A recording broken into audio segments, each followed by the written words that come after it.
Hello friends. आज हम biology से बिहार एसएससी में पूछे गए महत्वपूर्ण प्रश्न को देखेंगे, जिसमें पहला प्रश्न बोला गया है कि कौन सी कृमि त्वचा को पार कर आंतों में प्रवेश कर जाती है। तो आंतों में जो प्रवेश कर जाती है वो है फीता कृमि। कौन सा है? तो फीता कृमि होता है।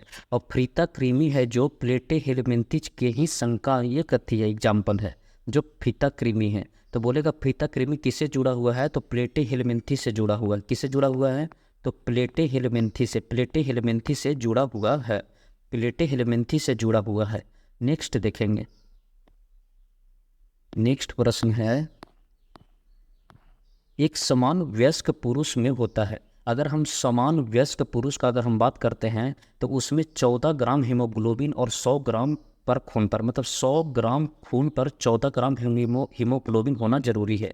अगर 100 ग्राम खून पर अगर 14 ग्राम हीमोग्लोबिन से अगर कम जाता है तो उसी को हम बोलते हैं कि एनीमिया रोग होता है। कौन सा रोग होता है? तो एनीमिया रोग होता है। तो इसका राइट आंसर का अगर हम बात करते हैं तो 14 ग्राम हीमोग्लोबिन पर 100 ग्राम खून, मतलब 100 ग्राम खून पर 14 ग्राम हीमोग्लोबिन कह सकते हैं। नेक्स्ट प्रश्न देखेंगे।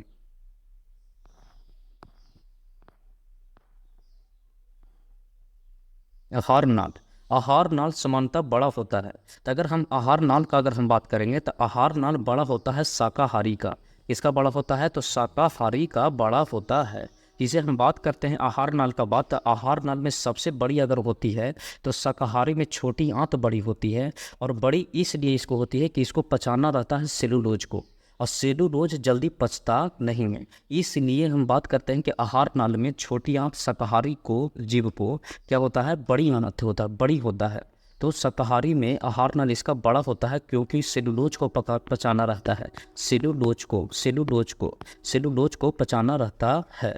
और मांसाहारी में आहार नाल उसका छोटी होती है। मांसाहारी का आहार नाल क्या होता है? तो छोटा होता है। और शाकाहारी का बड़ा होता है। शाकाहारी का क्यों बड़ा होता है? क्योंकि इसको सेलुलोज का पचाना होता है और सेलुलोज जल्दी पचता नहीं है, इसलिए इसका क्या होता है? तो इसका बड़ा होता है।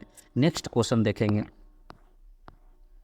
नेक्स्ट क्वेश्चन बोला गया है कि गाय के दूध का पीला रंग किसकी उपस्थिति के कारण होता है। देखिए, गाय का पीला रंग जो होता है वो कैरोटीन की उपस्थिति के कारण होता है। किसके कारण होता है? तो कैरोटीन की उपस्थिति के कारण होता है। लेकिन अगर हम दूध का बात करेंगे तो दूध में सफ़ेद जो होता है वो केसिन के कारण होता है। सफ़ेद किसके कारण होता है? तो केसिन के कारण होता है। सफ़ेद किसके कारण होगा? तो केसिन के कारण होता है। अब पाचन होता है जो रेनिन के कारण होता है। पाचन जो होता है जो रेनिन के कारण होता है। और रेनिन निकलता कहाँ से है? तो रेनिन निकलता है अमाशय से। कहाँ से निकलता है? तो अमाशय से निकलता है। अमाशय से निकलता है रेनिन। अमाशय से निकलता है रेनिन। और पीला हो गया, कैरोटीन के कारण हो गया। फिर इसमें लैक्टिक अम्ल पाया जाता है। क्या पाया जाता है? तो लैक्टिक अम्ल पाया जाता है। इसमें क्या पाया जाता है? तो लैक्टिक अम्ल पाया जाता है। और दूध से दही किण्वन विधि द्वारा होता है। दूध से दही जो बनता है वो किण्वन विधि के माध्यम से ही बनता है। अगर इसका शुद्धता देखना है तो शुद्धता लैक्टोमीटर से मापते हैं। हम किससे मापते हैं? तो लैक्टोमीटर से मापते हैं। लैक्टोमीटर से मापते हैं। किससे मापते हैं? तो लैक्टोमीटर से हम मापते हैं। अगला क्वेश्चन देखेंगे।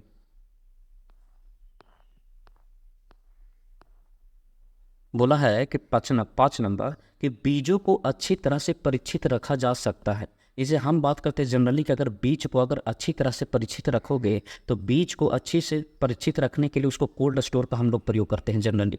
किसका प्रयोग करते हैं? तो कोल्ड स्टोर। और कोल्ड स्टोर में क्या रहता है कि ठंडे एवं शुष्क अवस्था होता है। क्या होता है? तो ठंडे एवं शुष्क अवस्था होना चाहिए। ठंडे एवं शुष्क अवस्था होना चाहिए। अगर सेकंड ऑप्शन में ठंडे और नम दिया है तो नमी से क्या हो जाता है कि अंकुरन शुरू हो जाएगा। वो अंकुरन शुरू हो जाएगा तो ये सही नहीं है। फिर गर्म में तो नहीं हम प्रयोग करेंगे, गर्म के लिए तो होगा ही नहीं। तो ठंडे एवं शुष्क अवस्था में होना चाहिए। किसकी अवस्था में होना चाहिए? तो ठंडे। इसीलिए हम लोग का कोल्ड स्टोर का प्रयोग करते हैं। किसका प्रयोग करते हैं? तो कोल्ड स्टोर का प्रयोग करते हैं। अगला देखिएगा 6 नंबर। 6 नंबर में बोला गया कि हार्मोन उपयोगी है। हार्मोन का अगर हम बात करेंगे कि हार्मोन उपयोगी किस लिए होता है, तो हार्मोन देखिए कि वो हार्मोन, अगर हार्मोन का अगर हम बात करते हैं, किसका बात करते हैं? तो हार्मोन का बात करते हैं। तो हार्मोन के अगर देखिएगा तो हार्मोन उपयोगी है ऊर्जा उत्पन्न करने के लिए। काहे कि देखिए,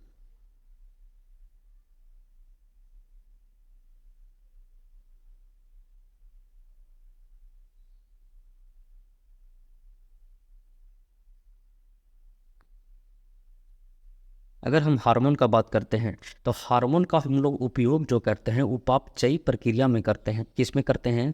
तो उपापचयी प्रक्रिया में करते हैं हार्मोन का प्रयोग। किस में करते हैं? तो उपापचयी प्रक्रिया में हम करते हैं। उपापचयी प्रक्रिया में करते हैं। उपापचयी प्रक्रिया में करते हैं। अगर हम हार्मोन का बात करते हैं तो हार्मोन उपापचयी प्रक्रिया में करते हैं, ताकि पाचन में नहीं करते हैं। देखिए हार्मोन का प्रयोग पाचन में भी नहीं है। ऊर्जा उत्पन्न करने का काम हार्मोन का काम नहीं है। ऊर्जा अगर उत्पन्न करने का हार्मोन का काम नहीं है। बीमारियों से बचाव, बीमारियों से बचाने का काम करता है विटामिन। बीमारियों से बचाने का काम कौन करता है? तो विटामिन करता है। नेक्स्ट क्वेश्चन देखिएगा।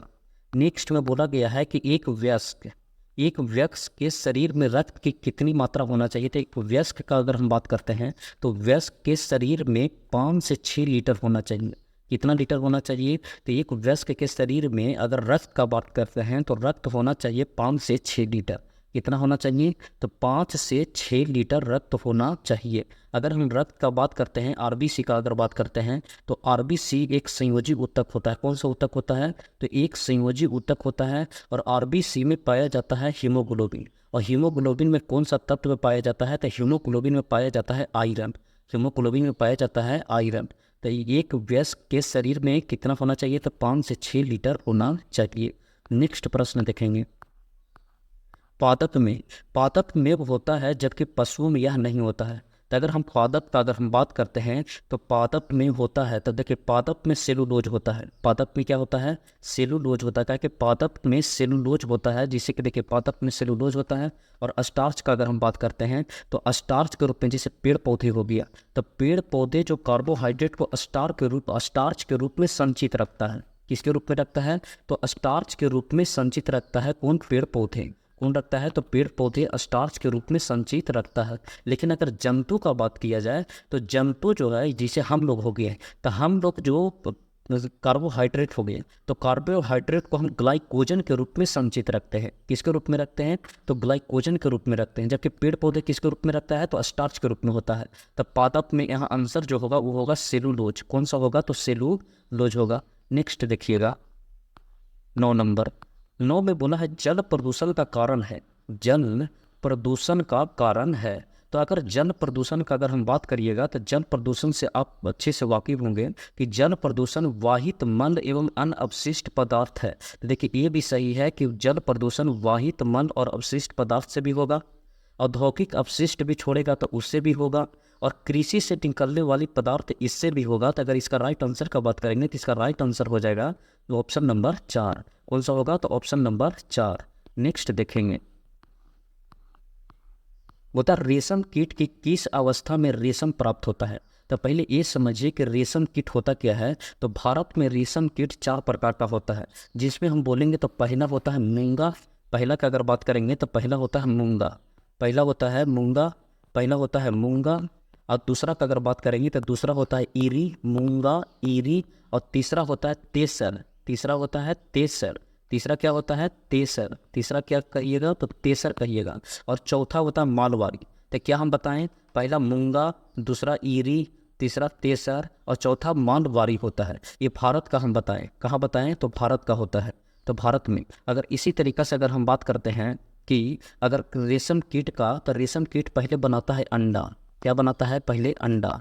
और अंडा से फिर बनता है लार्वा। क्या बनता है? तो अंडा से क्या बना देना है? लार्वा। अंडा से बन गया लार्वा।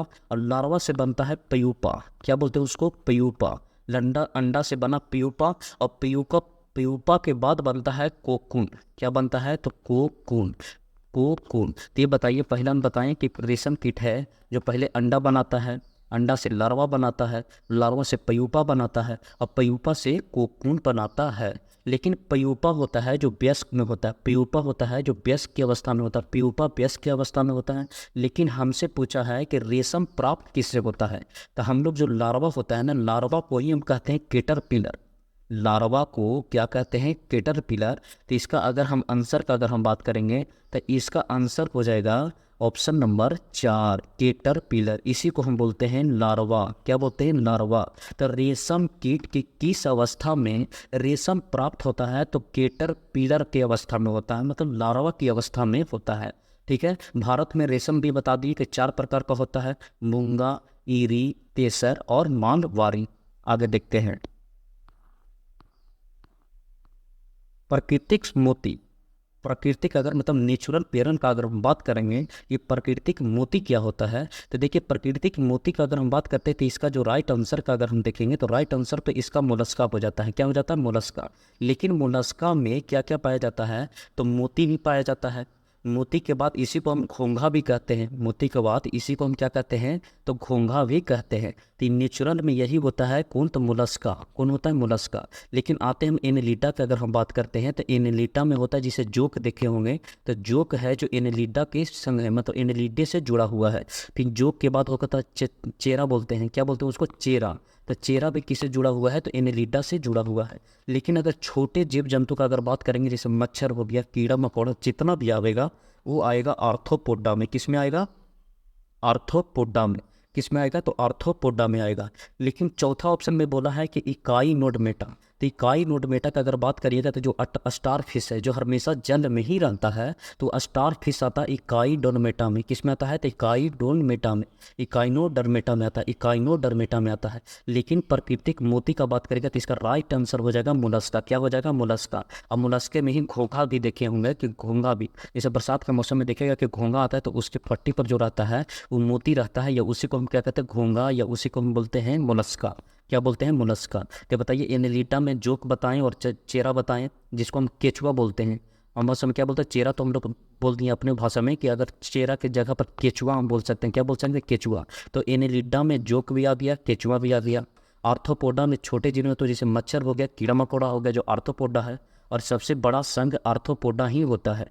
फिर बोले हैं चौथा नंबर में इकाई डोनमेटा में आता है कौन, तो स्टार फिश आता है। इकाई डरमेटा, तुमसे पूछेगा कि बताइए इकाई डरमेटा में कौन सा आता है, तो स्टार फिश होता है, जो हमेशा जल में ही पाया जाता है, हमेशा जल में ही पाया जाता है। नेक्स्ट क्वेश्चन 12 नंबर देखिएगा।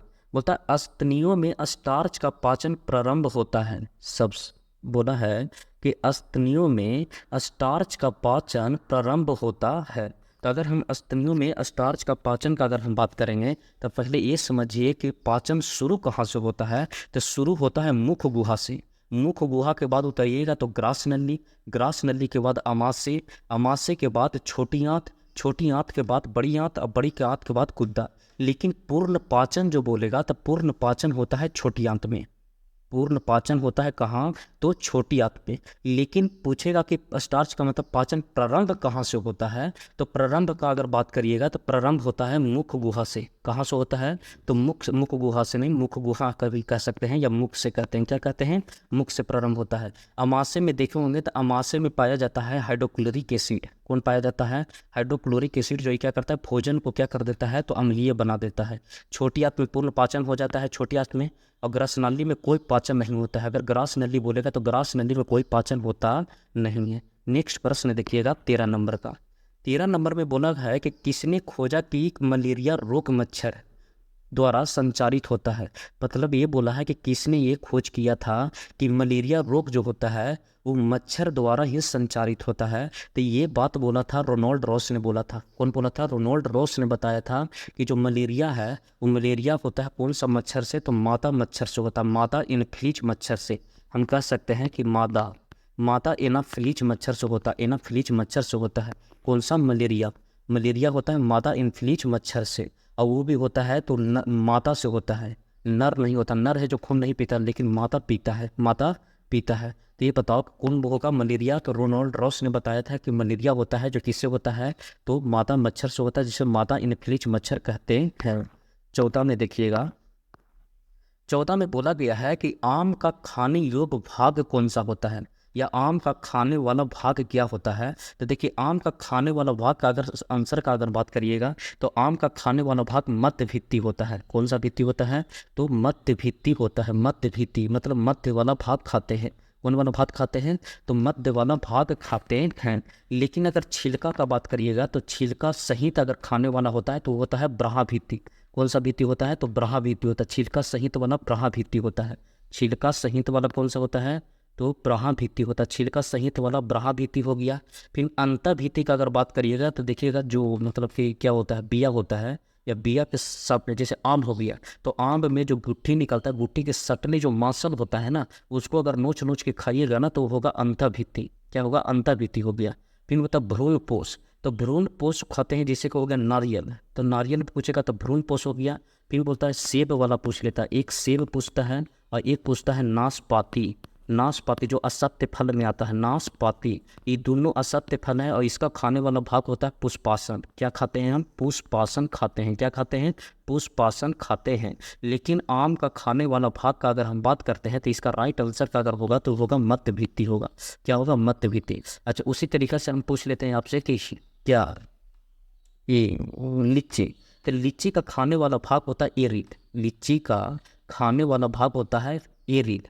लेकिन अमरूद का देखिए बिच्चा भी खाते हैं और बाहर वाला भी खाते हैं, तो अमरूद हो गया, टमाटर हो गया, अंगूर हो गया, इसको खाने वाला भाग होता है फल भित्ति। मतलब पूरा खाइएगा तो फल भित्ति का एग्जाम्पल हो गया अमरूद, अंगूर और टमाटर। उसे छिलका सहित खाइएगा तो ब्रहा भित्ति हो गया।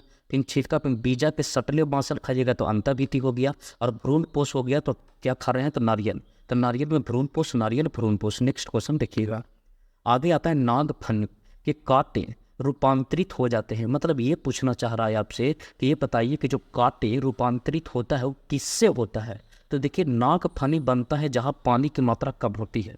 और पानी की मात्रा की अगर हम बात करते हैं तो पानी की मात्रा कम कहाँ होगा? तो वो होगा मरुस्थल जगह पर। कहाँ होगा? मरुस्थल जगह पर। और मरुस्थल में पानी की कमी के कारण, मरुस्थल में अगर हम बात करते हैं तो मरुस्थल में पानी की कमी के कारण, मरुस्थल में पानी के कमी के कारण, मरुस्थल में पानी के कमी के कारण वहाँ पे जो रहता है पेड़ वो जान लेता है कांटे का रूप ले लेता है। किसके रूप ले लेता है? तो कांटे का रूप ले लेता है। क्यों लेता है? क्योंकि देखिए पत्ती जो होता है, पत्ती अगर चौला रखिएगा तो क्षेत्रफल बढ़ेगा, और क्षेत्रफल अगर बढ़ेगा तो वाष्पोत्सर्जन बढ़ेगा, और वाष्पोत्सर्जन बढ़ेगा तो पानी की मात्रा लॉस ज़्यादा कर देगा। इसलिए वो पानी को बचाने के लिए क्या करता है कि वही पत्ती वो किस में रूपांतरित हो जाता है? तो कांटे में रूपांतरित हो जाता है। इसीलिए हम क्या, इसका राइट आंसर होगा, तो इसका राइट आंसर होगा कि पत्ती है जो कांटे का रूप ले लेता है। पत्ती है जो किसका रूप ले लेता है? तो कांटे का रूप ले लेता है। नेक्स्ट देखिएगा 16 नंबर। 16 नंबर में बोला गया है कि घाव की शीघ्रता से भरा जाता है। जैसे घाव को शीघ्रता भरने के लिए हम कौन सा विटामिन का यूज करते हैं? तो विटामिन सी का यूज करते हैं। किसका करते हैं? तो विटामिन सी का उपयोग करते हैं। कौन सा विटामिन का यूज करेंगे? तो विटामिन सी का। अगर हम विटामिन ए का अगर बात करते हैं तो विटामिन ए हो गया रेटिनोल। विटामिन के से होता है जो रक्त का थक्का जमा देता है। विटामिन सी हो गया तो घाव के शीघ्रता से भरने का काम करेगा। लेकिन यही में अगर हम बोलते हैं कि जल में घुलनशील कौन कौन है, तो जल में घुलनशील जो होता है वो होता है बी और सी है जो जल में घुलनशील होता है। जल में घुलनशील का अगर हम बात करेंगे तो बी और सी। जल में घुलनशील कौन कौन है? तो बी और सी। जल में घुलनशील बी और सी हो गया। और अगर वसा का बात करेंगे, किसका बात करेंगे? तो वसा का अगर बात करते हैं तो वसा में होता है ए डी ई के। अगर हम जल का बात करते हैं तो जल में हो गया बी और सी। अगर वसा का हम बात करते हैं किसमें कि वसा में घुलनशील है, तो वसा में घुलनशील है ए डी ई के। क्या हुआ? ए डी ई के, ए डी ई के, ये हो गया वसा में घुलनशील। खट्टे पदार्थ में कौन सा विटामिन होता है? तो खट्टे में सबसे ज़्यादा होता है विटामिन सी। जैसे आंवला हो गया तो आंवला में हो गया विटामिन सी, विटामिन सी हो गया। अगर हार्मोन का कहेंगे कि हार्मोन विटामिन कौन सा है, तो हार्मोन का काम करता है विटामिन डी। हार्मोनल कौन काम करता है? तो विटामिन डी। हार्मोनल कौन काम करता है? तो विटामिन डी काम करता है। कौन करता है? विटामिन डी काम करता है। फिर उसी तरीक़ा से दूध में कौन नहीं पाया जाता है? तो दूध में विटामिन सी नहीं पाया जाता है। अगर हम दूध का बात करें कि दूध में क्या नहीं पाया जाता है, तो दूध में विटामिन सी, दूध में विटामिन सी है जो नहीं पाया जाता है। दूध में विटामिन सी नहीं पाया जाता है। फिर ब्यूटी का बात करेंगे कि सुंदरता, तो सुंदरता में होता विटामिन ई। सुंदरता का अगर हम बात करते हैं तो सुंदरता में जो होता है वो होता है विटामिन ई। कौन होता है? Vitamin E. तो घाव का इसका राइट आंसर होगा, जो राइट आंसर होगा सी, कि घाव को शीघ्रता से भरने का काम कौन करता है? तो विटामिन सी करता है। नेक्स्ट देखिएगा, नेक्स्ट में बोला गया है कि संचित खदान की क्षति के लिए निम्नलिखित में से कौन सा कारक सर्वाधिक उत्तरदायी है?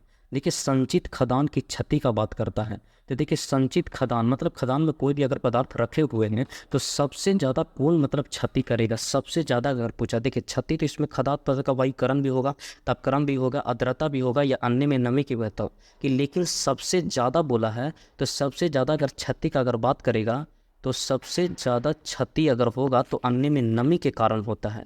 इसी में ज़्यादा क्षति होता है कि नमी जहाँ रहेगा वहाँ क्षति ज़्यादा होगा। नेक्स्ट देखिएगा, नेक्स्ट में बोला गया है कि त्वचा में अतिरिक्त रंजनक का उत्पादन उत्प्रेरित होता है मुख्यतः किसके कारण। जैसे त्वचा में अतिरिक्त रंजनक, क्या इसका बात किया है तो अतिरिक्त रंजनक का बात किया है। तो रंजनक का अगर हम बात करते हैं तो रंजनक के उत्पादन में उत्प्रेरित, देखिए उत्प्रेरक या उत्प्रेरित से में होता है। तो देखिए उत्प्रेरित या उत्प्रेरक अगर हम बात करेंगे तो उत्प्रेरक का काम करता है विटामिन। कौन करता है? विटामिन। जैसे आपको पता है कि रोग से लड़ने के लिए काम कौन करता है तो विटामिन करता है। तो विटामिन एक उत्प्रेरक का काम करता है। क्या करता है? विटामिन एक उत्प्रेरक का काम करता है। तो त्वचा में अतिरिक्त रंजनक का उत्पादन उत्प्रेरित कौन करता है तो विटामिन के करता है। कौन करता है? विटामिन।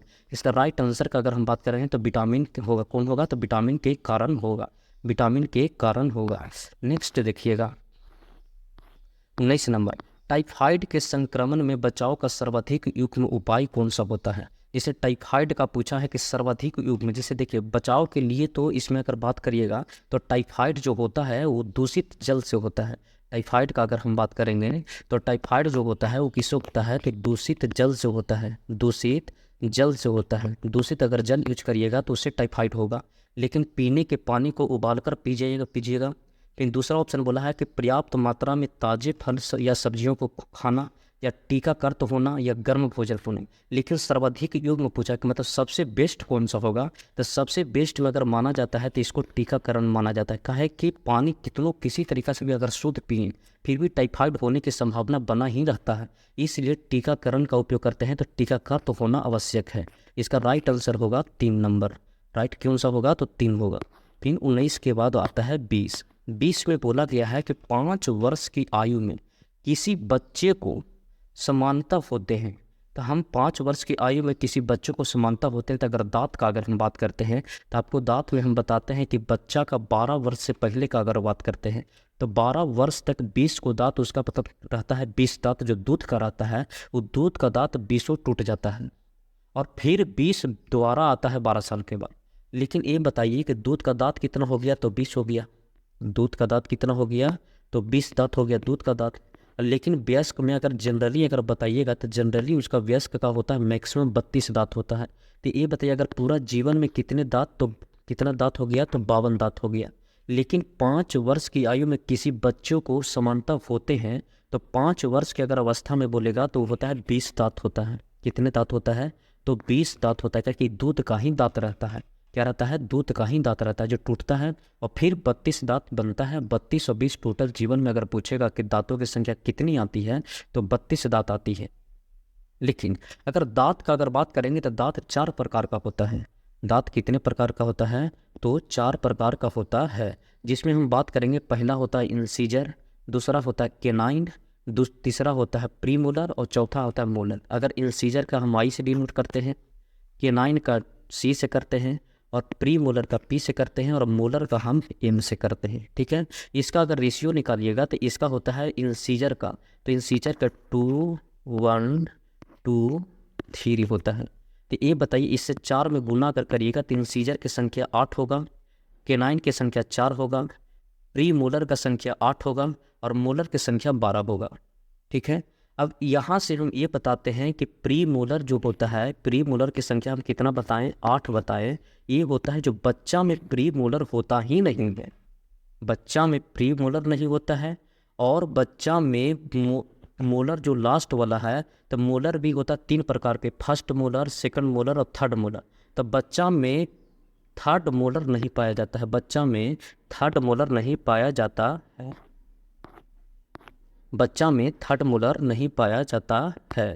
तो ये बताइए कि क्या बताएं कि 5 वर्ष की आयु में किसी बच्चे को कितना होना चाहिए तो 20 दांत होना चाहिए।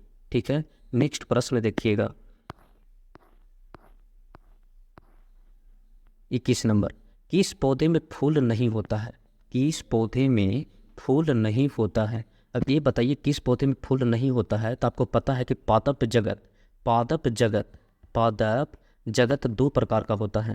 पादप जगत दो प्रकार का, एक होता है अपुष्पित और एक होता है पुष्पित। अपुष्पित को बोलते हैं क्रिप्टोगेमी और अपुष्पित को बोलते हैं क्रिप्टोगेमी और पुष्पित को बोलते हैं जिम्नोस्पर्म या जिम्नोस्पर्म बोलते हैं, या तो फिनरोगेमिस को बोलते हैं, सॉरी फिनरोगेमिस हो गया।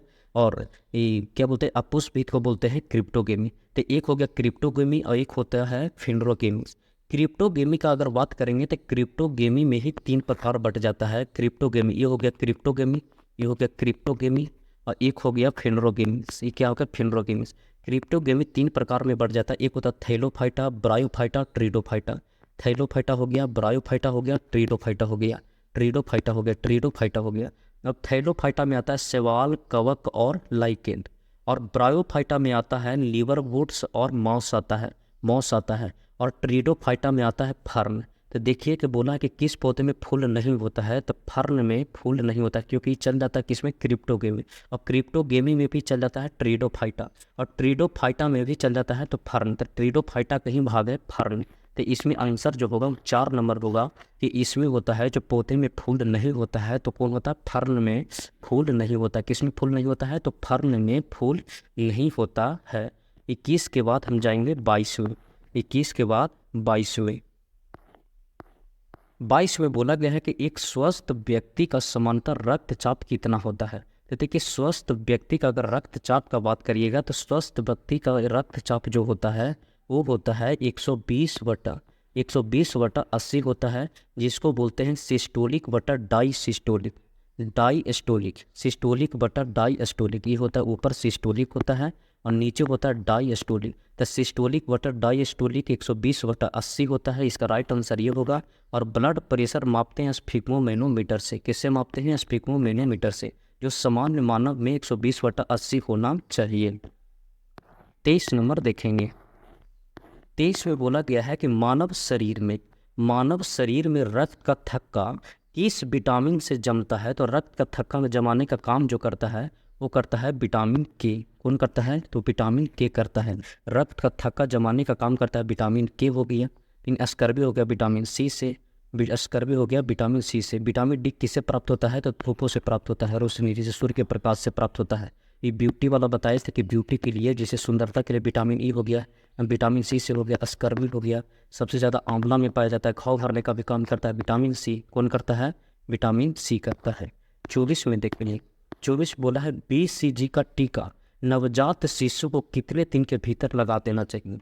देखिए BCG का टीका का अगर हम बात करते हैं तो BCG का टीका जो लगता है वो नवजात शिशु को 7 दिन मतलब 1 सप्ताह के अंदर में लग जाना चाहिए, 1 सप्ताह के अंदर में लग जाना चाहिए।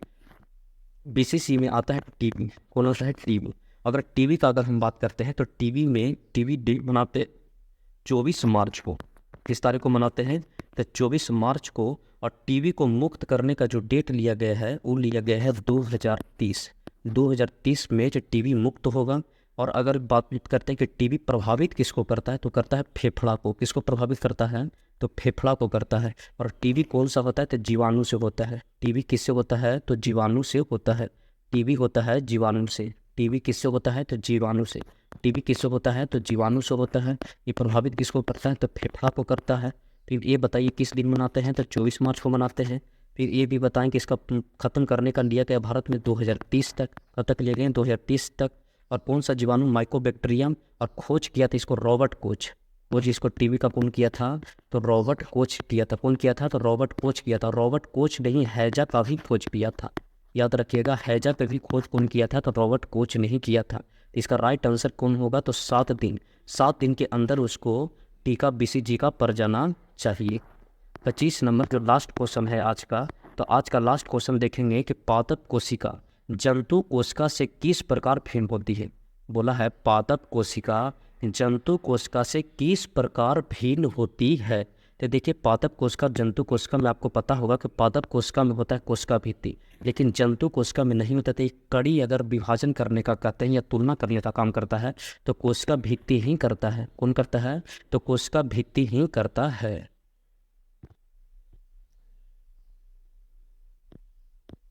सेशन यहीं समाप्त होता है दोस्तों, और इस सेशन को देखने के लिए धन्यवाद। इसके नेक्स्ट अगले पार्ट लेकर आएंगे। धन्यवाद।